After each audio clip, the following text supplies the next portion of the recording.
Alrighty, a very, very, very happy Monday, and welcome back to the TNC Sports Talk. My name is Justin. Today is April 27th of 2026. How is everyone doing on this fine, fine Monday? I hope everyone has enjoyed themselves over the weekend. My weekend turned right around at the beginning on Friday afternoon. Um, Oh gosh. Let's just get so first off, I want to apologize if my voice sounds a little bit croaked. That is because I woke up this morning and for some reason there's just something allergies, sinus, something is just flaring up right now, way in the back, and it's kind of right there between the nasal and my airways or my throat. So I have taken some medicine. I've had some cough drops to open it up, but I feel like I'm just combobulated and congestion. I don't have anything, up in the nasal passages, but man, so and I hope it shouldn't affect me throughout the performance, but cough drops are the key for today's program. Trying to see if it opens up a little bit. I've done some nasal sprays throughout the day. So or this morning. So still expect it to be a good show. Just I do apologize if I don't sound the hype and the energetic of myself. Good weekend to start off with. Friday afternoon, saw on social media a friend of mine had some extra tickets to the Reds game this past Sunday, and I hooked him up. The wife said, "Go, enjoy. Here's your birthday present from me to you. Get out of the house, kids free, uh, and go." So hooked him up, and I want to give a big shout out and thank you to Steve Barber. For those who don't know Steve Barber, he is a local area in the Ohio region. He runs his own podcast that's currently kind of been up and down right now. He runs a cubicle podcast talking about just topical stories, films, movie reviews, stuff like that. Encourage you guys to go check it out. And then he also has a podcast called the Armchair Booking Wrestling Podcast that he did. Uh, and where they talk about professional wrestling stories, news, and highlights. He's a veteran. He's a great guy to just to know. Glad to know him. Took advantage of his humbleness and his just generosity of being able to go out to the Reds game. It was my first time at the game. You could check pictures on our TNC Sports Talk Facebook page. But you know, got out to the game.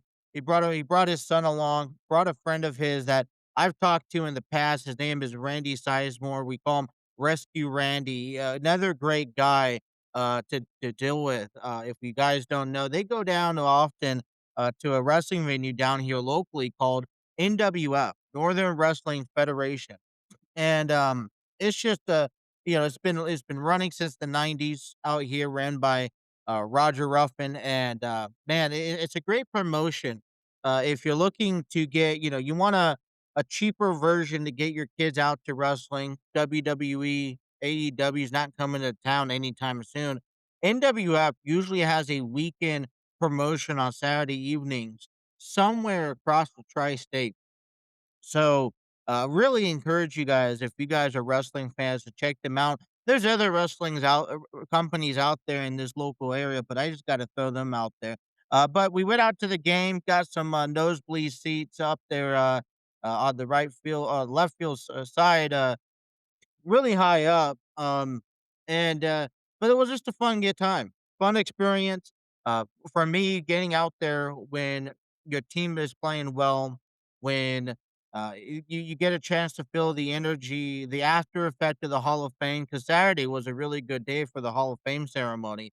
I tell you, Brandon Phillips, man, signing that one-day contract to retire as a Cincinnati Red, beloved, beloved, beloved, loved everybody that was inducted into this Hall of Fame, this class. So very excited about that. But it was just a feel good weekend.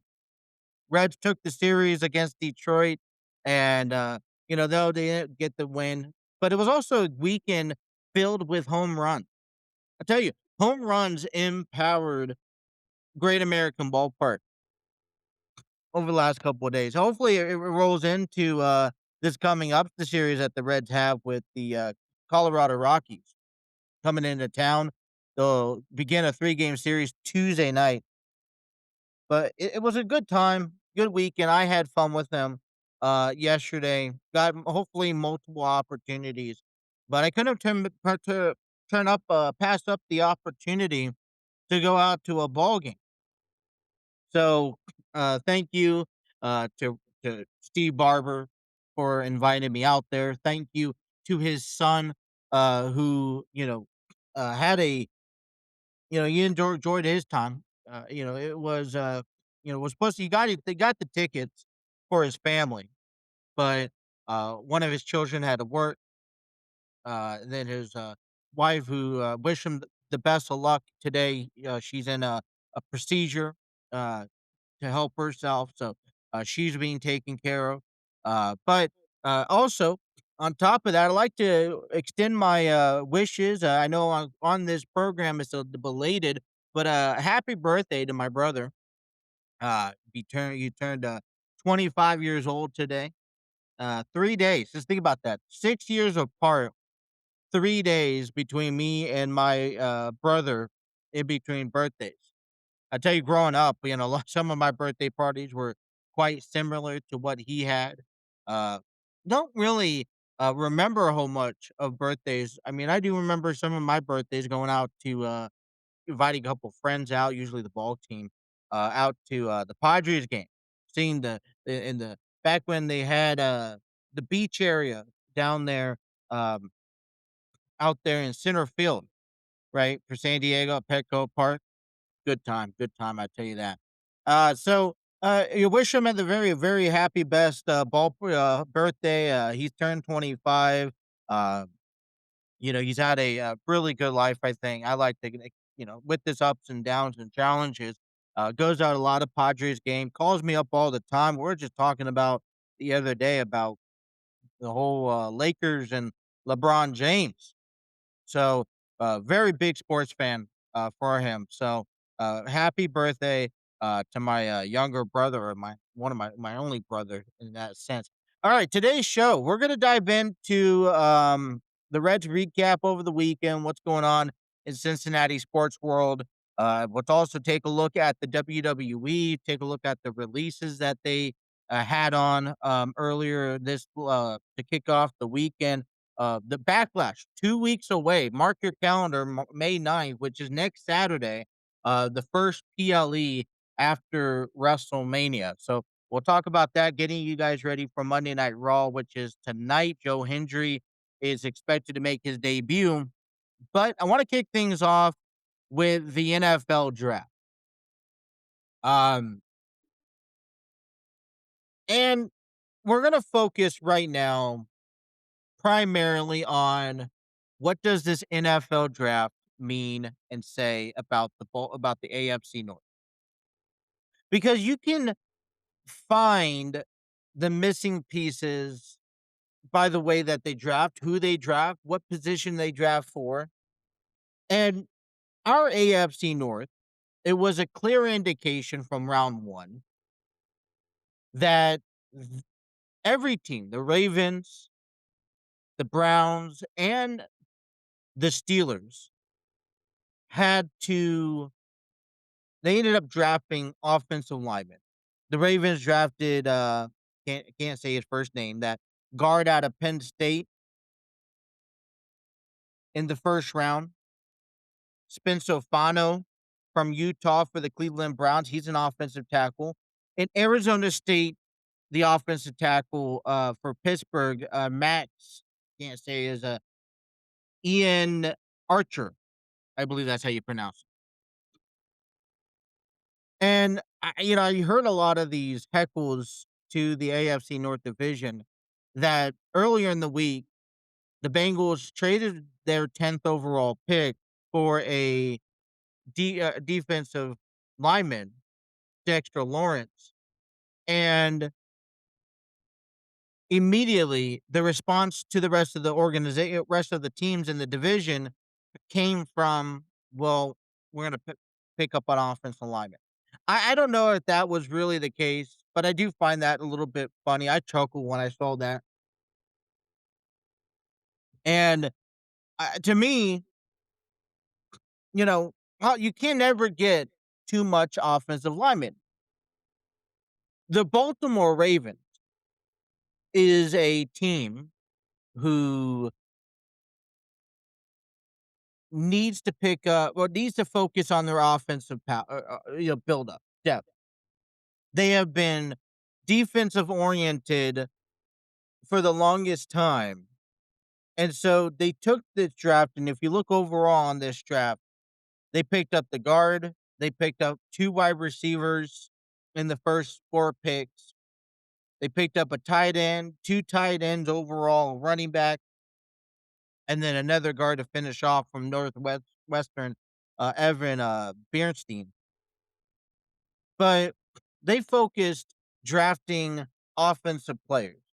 Their focus was drafting players to protect and to support Lamar Jackson and the Ravens offense that they already have established. They do to me, the one thing that I carry myself away from the Ravens, NFL draft this year was that they were offensive oriented, that they believe that they have themselves a good enough defense to carry them back to the playoffs.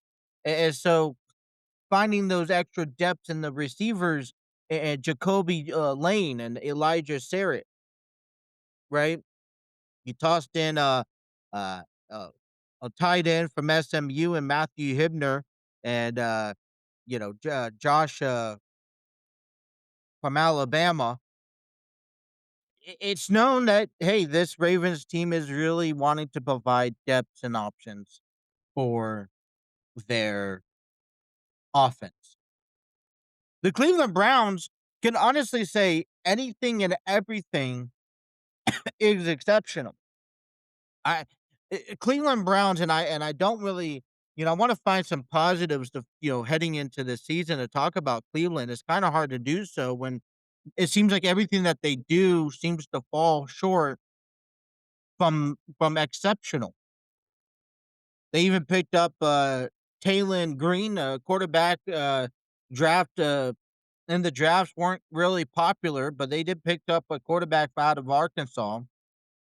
But they also picked up 2 wide receivers. They're another team to arguably say that they have themselves a good defense. It is I know the results don't show it, but the argument is that the Browns are solid on defense. Now, whether that will continue moving forward, I'm not sure, but you focused on offense, 2 tight ends. Joe Royer from Cincinnati was drafted in the 5th round, and then Carson Ryan out of BYU. And then you also have 2 offensive tackles, a center. So they were also very offensive, um, persistent. Pittsburgh Steelers. One of my biggest questions that I'm surprised the Steelers haven't answered yet. And like I mentioned, the quarterback draft class this year wasn't so great, but the Pittsburgh Steelers picked up Drew Aller from Penn State. Drew Aller could be starting quarterback for the Pittsburgh Steelers. I'm still wondering where the Steelers sit among their relationships with uh, Aaron Rodgers.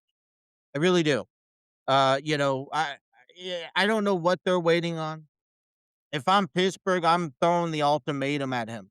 I'm saying, "Look, I'm gonna give you into this date to decide if you wanna come back. The door's wide open if you do." Some will feel that we just need to move on from the 42-year-old quarterback, uh, but the Steelers have to make a decision, and picking up Drew Aller is the decision of, "Hey, just in case Aaron Rodgers is not to come back, we need to start moving in the direction with a new quarterback, and it's not going to look pretty, but it is what it is. So they picked up that, but they were also very offensive, persistent. They believe in a good defense, that they have a good defense. They picked up an offensive tackle, a couple receivers, a couple running backs to say as well, and they did pick up a couple of defensive players, but it was Cincinnati who really made their apparent notion to understand. I mean, even look at Cincinnati. I guess I'm looking at it right now. The edge, a cornerback.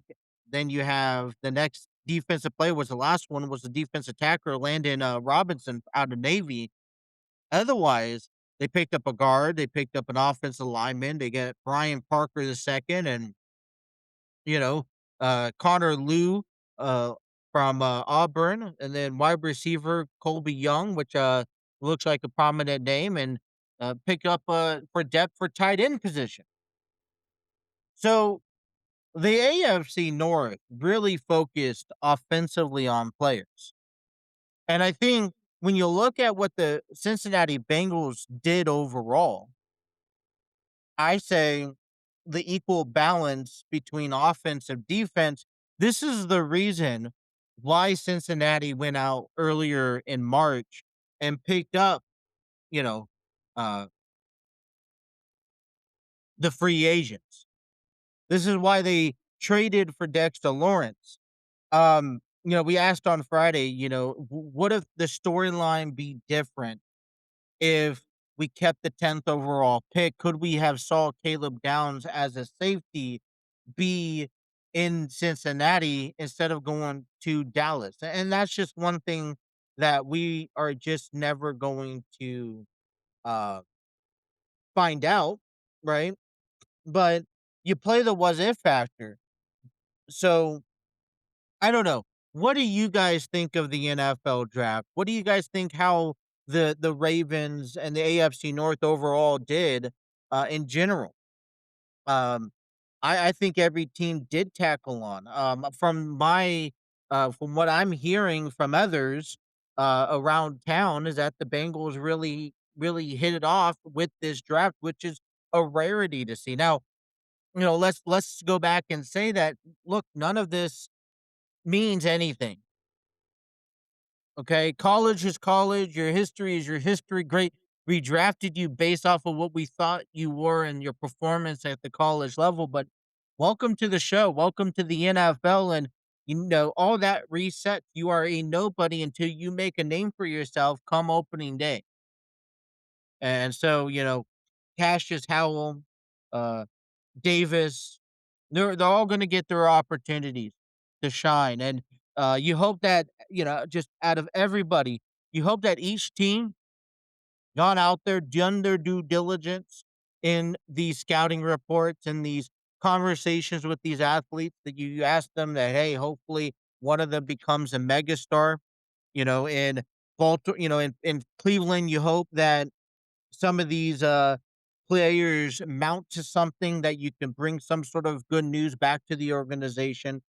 As we look for the future, which I still think is in the crosswords, all because of the 42-year-old Aaron Rodgers. You kind of feel like this draft is that momentum pushing forward that, hey, we still got to take steps in this new era of Steelers football because it doesn't include Mike Tomlin, at least. And for the Bengals, defensively, you hope that the free agent signings, you hope that the trade that we made just last week, and we hope that the Howell and Davis, they all mount to something, and they can help improve our number one flaw, which was a defensive our defense here. I guess we'll see next steps, right? Um, we have to showcase here Cincinnati Bearcats had, not 7, 4. What am I looking at? Let me change that real quick. I looked at the last draft, that's why. Um but no, they have 4, players coming out of the Bearcats organization that hit the NFL draft this past weekend. Second round belonged to Jake, Golday, linebacker out of Minnesota, for the Minnesota Vikings. The Vikings actually captured 2 players in the 7th round. They picked up center, Gavin, Gerhard. Um, so great, congratulations to them too. They'll be able to play side by side with each other, at least on the same ball club this coming up season. In the fifth round, you got Joe Royer, tight end from the Bearcats, got drafted to the Cleveland Browns, and Cyrus Allen, also drafted in the fifth round to the Kansas City Chiefs as a wide receiver. So, congratulations to the four Cincinnati Bearcats who were drafted in this year's draft. 11 Ohio State Buckeyes were drafted in this draft. Four of them coming out of the first round. Cornell Tate was the first one. I believe he was the fourth pick for with Tennessee as a wide receiver. You got linebacker Avell Reese with the New York Giants in the fifth slot. I think the seventh slot was the Washington Commanders. They got linebacker Sony Styles. Caleb Downs was the 11th pick in the first round with the Dallas Cowboys. In the second round, you had three coming out of the draft. Caden McDonald, a defensive tackle, went to Houston. Max was it Clark, I believe, or Claire, tight end out of with heading to the Los Angeles Rams, and Davison Igbinosun. If I said that right, I apologize if I butchered it. The cornerback out of Buffalo to the Buffalo Bills. Willick uh, Kesmerick, tight end, Miami Dolphins. In the third round, in the fifth round, Lorenzo Styles Jr., defensive back to the New York Saints. In the sixth round, Caden Curry, defensive end, Indianapolis Colts. And in the seventh round, Ethan, not even going to pronounce his last name, the offensive lineman to the Atlanta Falcons. So, uh, Cincinnati, Ohio State Buckeyes. Congratulations to those players. It's great when you have multiple players coming out of college representing your team in any sport, right? Basketball, football, baseball, even I guess whatever you like to consider it. But it's fun to watch your team. You go out, you support Cincinnati, you support Ohio State. You become a fan not just of the team, but of the players, and to watch them make it to the pros. It's a big deal. I consider it a huge deal. Um, and you just start following them. So something we'll try to do here as the course of the season progresses. The NBA playoffs, though, continue as we'll talk football later on this week, hopefully. But over the weekend, more playoff games took place. We saw on Friday, we saw the Celtics beat the 76ers 108 to 100. We saw the Lakers beat the Rockets 112 to 108. We saw the Spurs beat the Trailblazers 120 to 108. On Saturday, we saw the Pistons lose to the Magic 113 to 105. 121 to 109. The Thunder beat the Suns. The Knicks beat the Hawks 114 to 98, and the Nuggets lost to the Timberwolves 112 to 96. On Sunday, the Cavaliers lost to the Raptors 93 to 89. The Spurs beat the Trailblazers 114 to 93. The Celtics beat the 76ers 128 to 96. And the Lakers lose to the Rockets 115 to 96. Tonight's game matchup scheduled for NBA playoffs. Tip-off begins at 8 p.m. on NBC as the Pistons take on the Magics. The Magics lead the series 2-1. At 9:30 on NBCS, you'll see the Oklahoma City Thunders take on the Phoenix Suns. The Phoenix Suns looking to try to stay alive in the series as they are down 0-3. And then the last but not least, at 10:30, we'll see the Minnesota Timberwolves taking on the Denver Nuggets on NBC. Timberwolves trying to close out this series. Nuggets were able to stay alive back on Saturday, where that they came 1 inch closer to losing. Excuse me, I'm sorry. After they lost on Saturday, they uh they face elimination if they don't win here in this game. So we'll come back tomorrow, give you more NBA playoff updates. But that is your NBA playoff updates for the weekend. Moving right along into the show here, let's go ahead and jump into some Cincinnati Reds. They took 2 out of 3 against Detroit over the weekend. The take of the tell, it all started in a series that I even believe, okay, that they probably should have lost. Starts off not so good. Okay. Um, During batting practice on Friday, getting ready for the to take on the Tigers, Gino Suarez, I guess, ends up pulling something. Suffers a oblique strain, was gets scratched from the lineup. Nathaniel Lowe gets put in, and then we have a rain delay. We're trailing in the game, and we're like, man, it's a rain delay, and uh, we get back from the rain delay, and we're at the bottom of the ninth inning. We're down by one, runner on. Nathaniel Lowe, who gets penciled in after Suarez gets injured, hits a walk-off home run to win the game. To win the game, putting the faith back into Cincinnati. So they won 9-8 here on Saturday was the Hall of Fame ceremony, welcoming Lou Piniella, Aaron Harang, Reggie Saunders, and Brandon Phillips, who signed a one-day contract to retire as a Cincinnati Red. All were inducted into the 2026 into the Cincinnati Reds Hall of Fame. They get to receive their red jacket. It was a special moment, I'll tell you. Um, just got a chance to watch it. I've never watched. There's very few selective Hall of Fame ceremonies I've gotten a chance to watch, and to watch this one, growing up watching Brandon Phillips as the opponent because I grew up a Padres fan, being able to the legacy he's left behind was something that I just he became a fierce player when he came to town, and those are things that you look forward to. Okay, I picked up. I was at the ball game yesterday.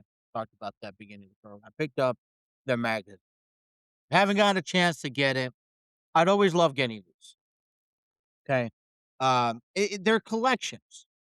Okay, you kind of could look back and see one how your team did from the beginning of the year to the end of the year.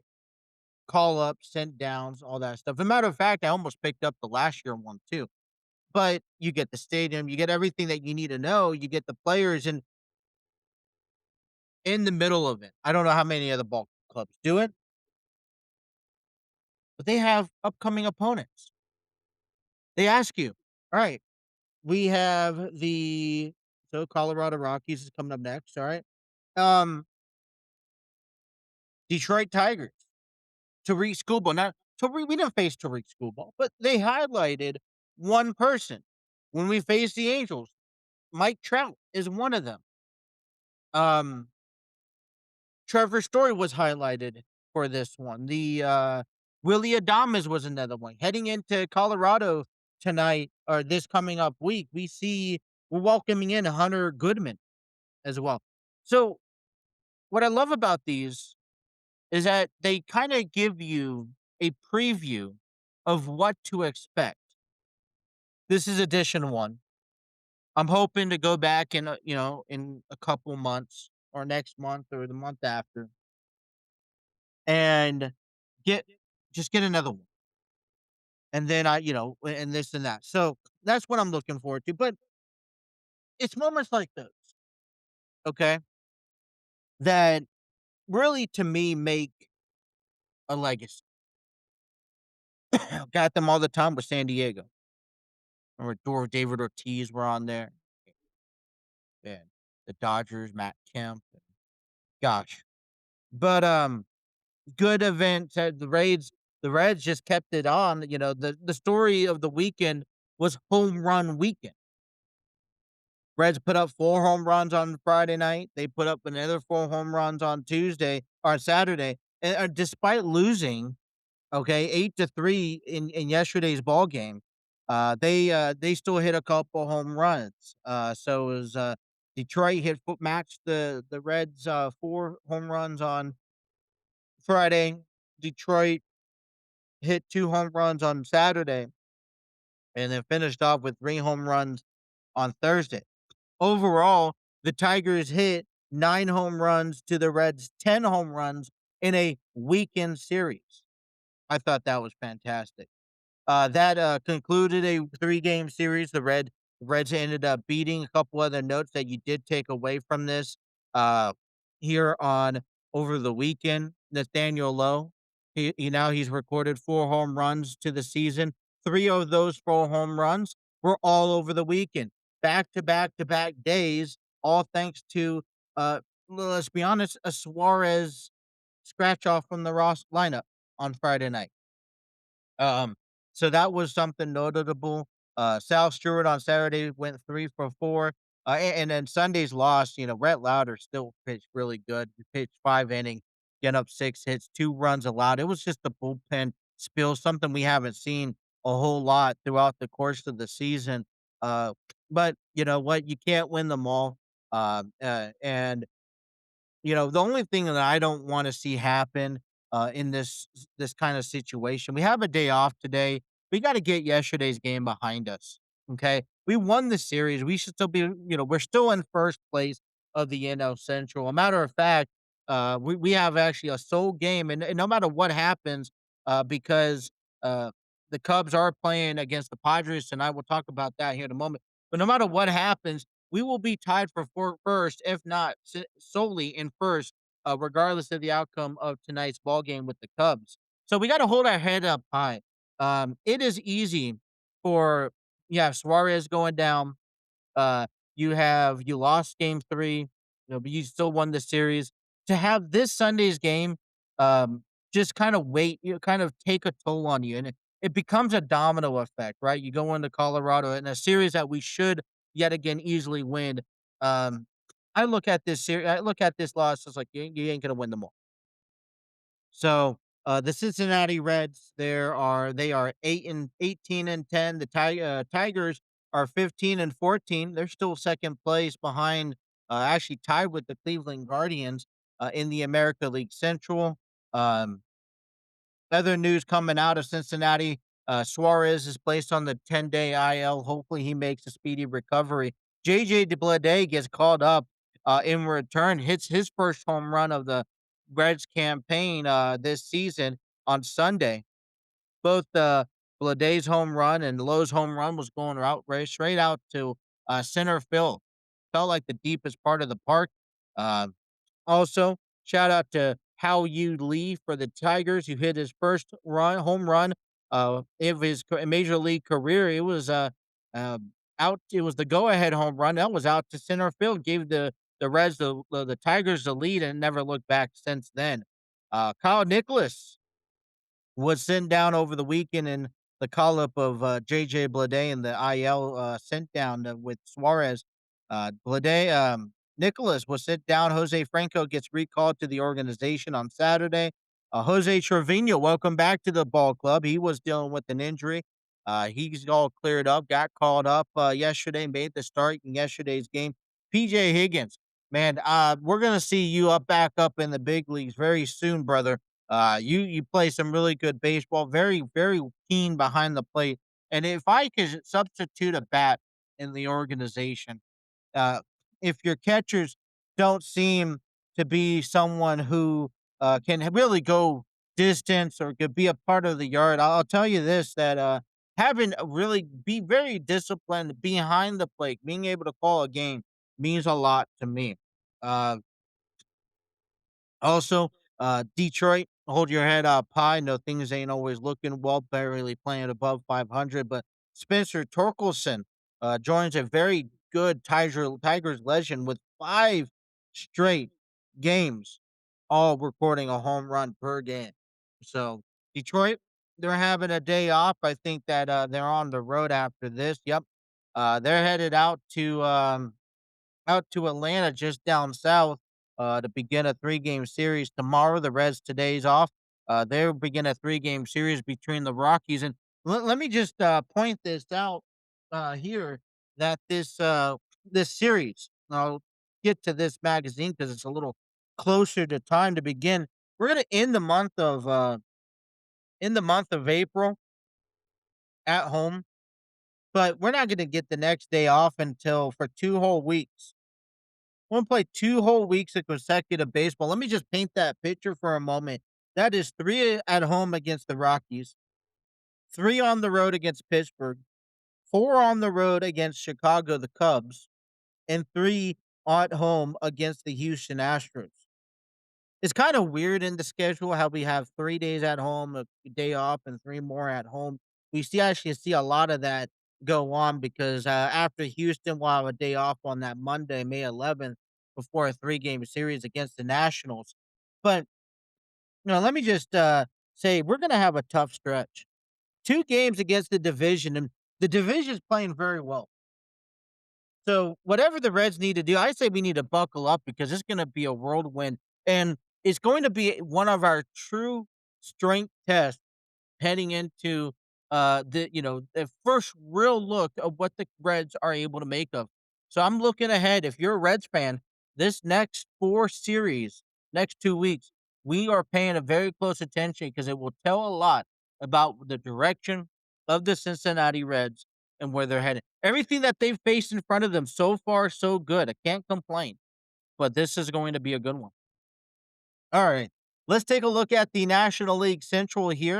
As they all the information I'm gathering for this is thanks to MLB.com, where that could provide you all the news, stories, insights, and rumors, according also the scores, updates, and standing results, as well as statistics. Over the weekend, we saw the Pirates take on the Milwaukee Brewers on Friday. Pirates shut out the Brewers 6-0. On Saturday, the Pirates beat the Brewers 6-3, and the Pirates got shut out on Sunday 5-0. So the Pirates walked away with the series win. They're dominating the National League Central right now. Very good team. Very good team, even though they're in third place, 16-12. Milwaukee's 14-13, tied in last place with the St. Louis Cardinals. But it's actually, after we think about this, we're officially a month into baseball. Okay. Yesterday was a month after baseball, and Milwaukee expected to be in first place.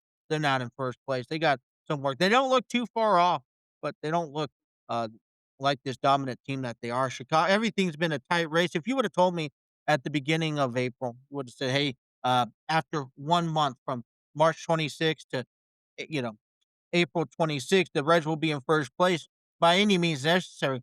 I say no.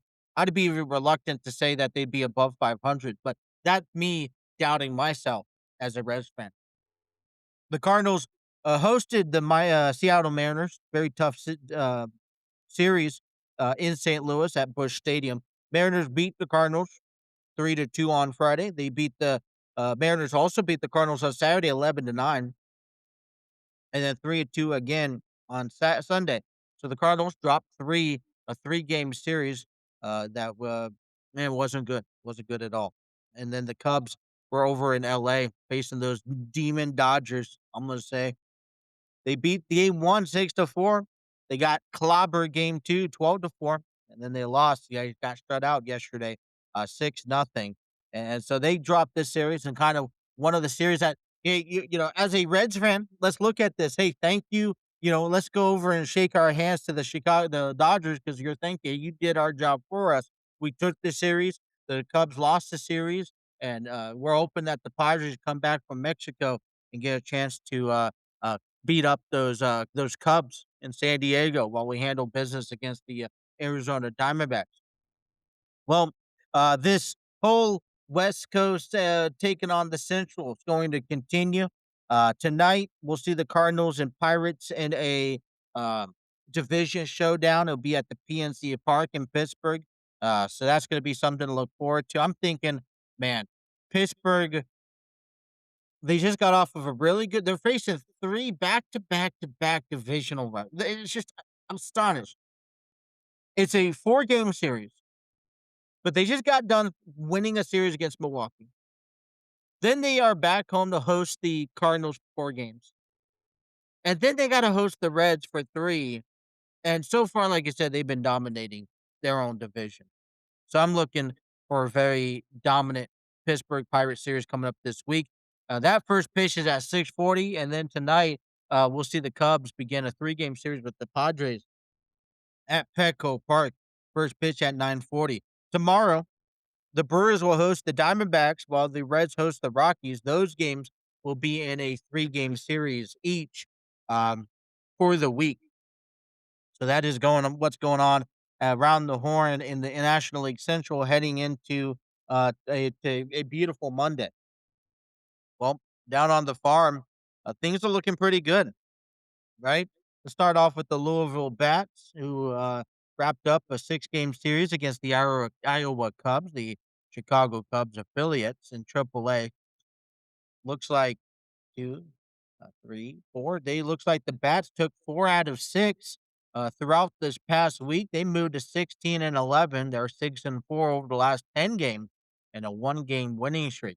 At home, the Bats are 8 and 7, and on the road they moved to 8 and 4. They are currently in third place in the International League West Division, and they are going to have today off. They will be on the road still. They're headed out to Omaha to take on the Storm Chasers. Their six-game series begins tomorrow and will last through May 3rd. The Chattanooga Lookouts as well took 4 out of 6 against on the road against the Knoxville Smokies, Chicago Cubs AA affiliates. They find themselves after the series and so far this season with their 16-6 record, 8-2 on over the last 10 with a one-game losing streak. On the road, they moved to 12-3, and they find themselves in first place of the Southern League South Division. They get ready. They head back to Chattanooga for a series beginning tomorrow that will last through May 3rd in Birmingham against the Birmingham Barons. We played them earlier this month. The Birmingham Barons are the AA affiliates to the Chicago White Sox. And in high A baseball, the Dayton Dragons, they just hosted the South Bend Cubs, and they went 1, 2. They split the series 3-3 apiece. The Dragons are 10-10, 6-4 of the last 10 with a one-game winning streak. They have moved to a 6-6 record at home. They're next up. They'll be on the road against the Lansing Lugnuts. That will take them through beginning tomorrow through Sunday. The Lansing Lugnuts are the single A, high A affiliates to the Athletics. And over the weekend, the Dayton Dragons also saw themselves. Jose Trevino played on Friday, got called right up, no issue. Nick Lodolo, who's been dealing with a blister on his finger, kept him out since the beginning of the season. Well, he had his first official start outing yesterday against the Dragons. Pitched 5 innings, about 51 pitchers or so. That's a pretty good sign, if you ask me. Um, Nick Lodolo, Terry Francona. Let me read what he has to say a little bit about this. Um, So on Sunday, the Reds finally received encouraging news regarding his progress, Nick Lodolo's progress. An update from Terry Fraconda's postgame on Nick Lodolo. He said he threw the ball really well in his rehab outing. Good report, 5 innings, 551 pitches. He also threw a bullpen afterwards to get some more work in, which is really good news. And what I would like to see out of that is, hey, look, the Reds here are we could use another guy in the rotation, kind of take off some of the weight, some of the pressure off of uh, Williamson and Louder and Burns and even Abbott and Singer. So hopefully in the next few weeks, we could see him get called up. Cincinnati Bearcats hosted the number 12 West Virginia Mountaineers. And they ended up taking the series, taking 2 out of 3, losing the Friday's game in 13 innings, coming back and winning 5-2 on Saturday and 7-5 on Sunday. The Bearcats moved to 29-17 overall this season, 10-11 on the conference play. They have won a 2-game winning streak, and they are 17-6 at home. They are off this week. Get ready for more Big 12 action beginning on Friday. Other news excuse me, other news out of Cincinnati or out of baseball here. Yesterday, an interesting turn of events came to play as we learned that the Boston Red Sox had decided to part ways with Alex Cora, the manager, and several staffs uh, after a 17-1 win in Baltimore during the Baltimore series. It was actually announced Sunday morning that they were released. This came in interesting. Intern Chad Tracy now leads the team after being promoted from AAA Worcester, along with Alex Cora, hitting coach Pete Fetzi, third base coach Kyle uh, Hudson, bench coach Ramon Vasquez, and assistant hitting coach Dylan Lawson. And the Major League Hitting Strategy coordinator, Joe Cronin, was all released. Game planning and preventing Jason Veritek has been reassigned to different roles. CBO's Boston Red Sox CBO Craig Breslow states that this gives a team 135 games of a fresh start. The Red Sox find themselves 11-17 here this far this season. They are in last place, 7 games back of the Yankees. They are 4-6 in the last 10, and they're on a 2-game winning streak. The one thing that we kind of want to keep in mind on this deal, I mean, yes, I think it's unorthodox to see a team release their coaches or their managers this early on. And it's not just the head manager, right? It's not. This isn't just Alex Core. This is an entire staff that now you're bringing a new head set of guy midst of the season. And I guess earlier the better. It feels like the Red Sox, was in this fresh start movement last year, and yet when they pushed to make the postseason, things came to a halt. And so maybe another life was born for Boston and for the coaching staff heading into this season, but the plug was pulled very quickly.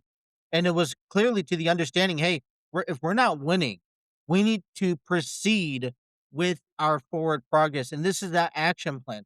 I think it just sucks as a fan to see to see what Alex Cora has done with this team, not just Alex Cora, but the staff has done with the team over the years, winning the World Series at back in 2018, um, and having success.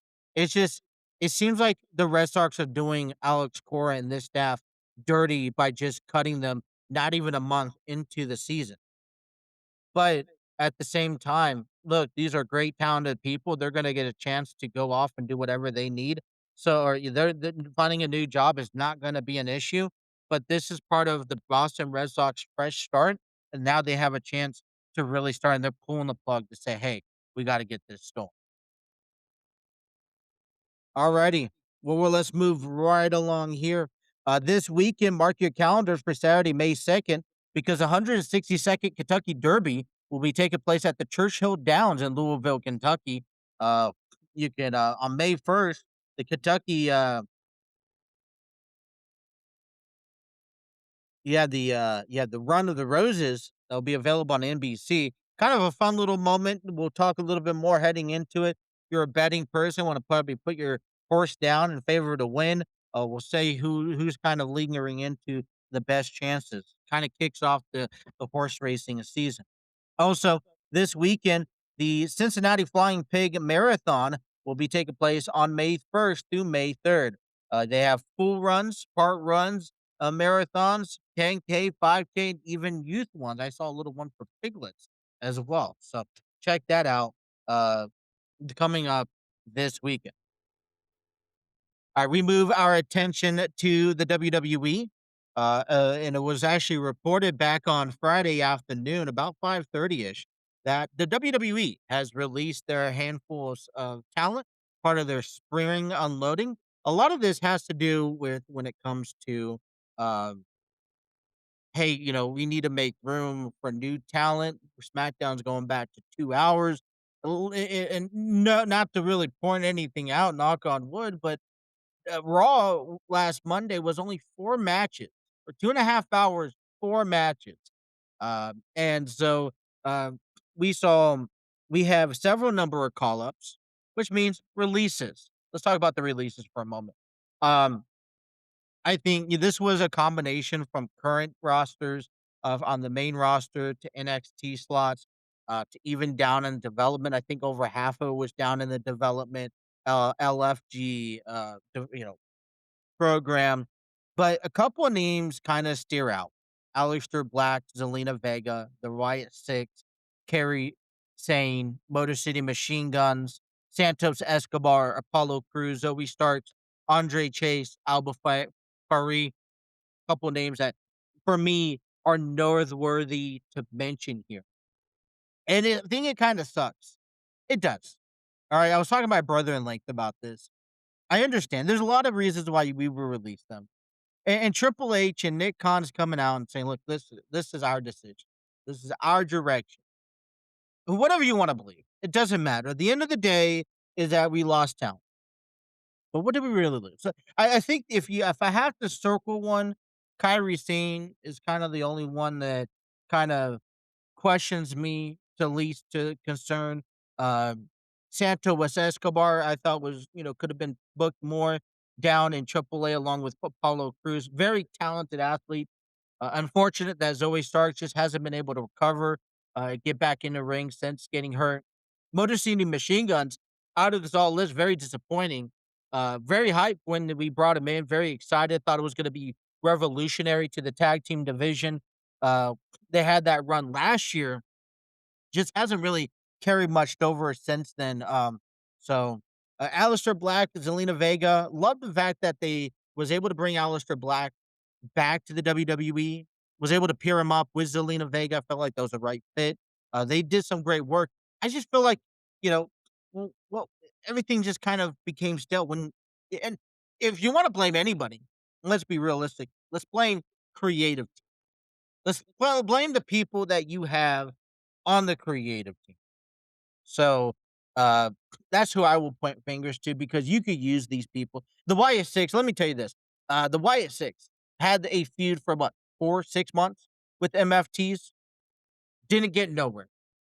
Didn't accomplish anything. Sure, they had a couple of great matches and tag team events, but also for me with the Wyatt Six, this is a story through the hands of what Bray Wyatt established. At some point, you're representing Bray Wyatt, who is no longer here, who can no longer give his take, give his side of what this story is to be a part of. Therefore, how can this faction is only going to be so long. You can only tell us so much. And then when you put them into higher conversations and there's just a one lane road and you can't pivot off of it, then it becomes a little bit more difficult to use. So I wish this entire list the best of luck. I think it's great opportunity. Like I said, we called up. We'll go over that in a second. But we also, hey, now you're released instead of sitting at home while collecting a paycheck or while not being used, stay in ring shape, go out to another promotion. And this is just, I say this is a moment decision. So the WWE doesn't need these talents right now. But who says that in the next 6 months, maybe a year from now, they find a new creative experience for them and they bring them back? We see it happen all the time. So I say, you know, this is just a piece of the puzzle that happens more often than what we like to see happen, and the only difference is that it becomes more noticeable as years go on. But those are your releases. Let's talk about, um, the call-ups. Okay, WWE called up a handful of people, okay? They called up, Ethan Page to Raw, Sol Ruka to Raw, Joe Hendry, which we'll see tonight on Raw. Fatal Influence on SmackDown, JC Jane, Colin, Henley, and Laney Reed, Blake Monroe, and Ricky Saints. There you go. All right, let's talk about SmackDown for a second. brief review on SmackDown. Uh, I Tiffany Stratton became the new United States champion. We can talk about that at length. I think this is hopefully a kind of reinventation. I really would have want to see the triple threat match between Jordan, Tiffany, and Julia. I don't feel like I was ready to see Julia give up the U.S. title yet, but I guess I never will. But, Tiffany has not been in the spotlight, since losing her women's championship to Jade Cargill, uh, and she's worthy enough to be up there. So, this is a great championship win for her. Hopefully, she has a good run, and can kind of elevate that women's division at the United States Championship level. The Miz and Danhausen, great work, in-ring ability, both the stuff that they're just you could say you could tell that they're embracing it all. Love the little stories, take you out to the Miz's house and, all the works that they're doing, getting Maurice involved. The reveal of the Gingerbread Man, Sami Zayn, a little bitter about losing at WrestleMania, attacks Trick Williams during his celebration, and Jacob Fat too sends off of SmackDown, and he's gonna be headed to Raw to face on Roman Reigns. But I feel like him not just beating Solo Sikoa, but taking out MFT single handedly, to me, is something that can really or has really helped push to who he is and how he needs to live up and the person he needs to live up to be. You know, so uh I think that that was great. That was a great image. But you know what? You see family. You see the MFTs. You see the Usos who began the program talking to Jacob and trying to reason with him. Trying because all of them want that spotlight that Jacob's getting in now. And Jacob needs to separate himself from family and say, you know what? I need to get up myself and I'm going to toe with Roman Reigns. You guys need to stay away from this situation. But everyone wants their hand in the pie already. We're not even a week away. Well, Raw is tonight at 8 p.m. on Netflix at the Sam's Auto Arena in Toledo, Texas. We are expected to see Becky Lynch, Seth Rollins, and Roman Reigns make an appearance. We are expected to see a concert by Joe Hendry. After the analysis, chaos that took place last week, Rusev will go one-on-one with Penta. And Bailey and Lyra Valkyria will take on Raquel Rodriguez and Roxanne Perez in tag team action. We will be back here tomorrow to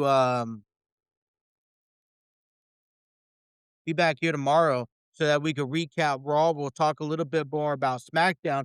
Before we head off, actually tomorrow, I want to go ahead and let you guys, I want to give my predictions if matches haven't already been proclaimed, who I think Backlash, which is, by the way, 2 weeks away, what that match card is going to look at, which right now it looks like Jacob versus Roman, looks like Cody versus Brandy again, possibly the new tag team titles division versus the Street Profits. So we'll dive a little bit more into that this week. Hey, just a little heads up before we wrap up our show this week. We are not going to be here on Thursday, April 30th. I will be out of town all day. So there will not be a live show from noon to 1. So please mark that on your calendars. I know people who get excited, who want to see this product. Uh, I don't want you to sit around and say, hey, where has he been? But we will be here tomorrow, Wednesday, and Friday, all from noon to 1. But we will not be here on Thursday because I'll be out of town. But that is all the time I have for you guys today. I want to thank everyone for tuning in, for listening to this show, for listening to the sports conversations that we have had. A lot to cover. Please hit that like, share, subscribe button. Please have those notifications on so you don't miss a single episode. We will be getting our Tigers and Red series on MLB The Show franchise mode published. We'll be back on schedule coming up tomorrow. Also, we'll get you another episode of the Road to the Show series on our YouTube channel. Please follow us on our social media pages. We're on Facebook, TikTok, Twitter, and Instagram. And you can download and take us with you on the road wherever you go. We're on Apple Podcasts, Google Podcasts, iHeartRadio, Spreaker, Spotify, and you name it. So I appreciate you guys tuning in. Thank you guys for tuning in to the TNC Sports Talk. My name is Justin, and until tomorrow, you guys have a wonderful rest of your day. Take care.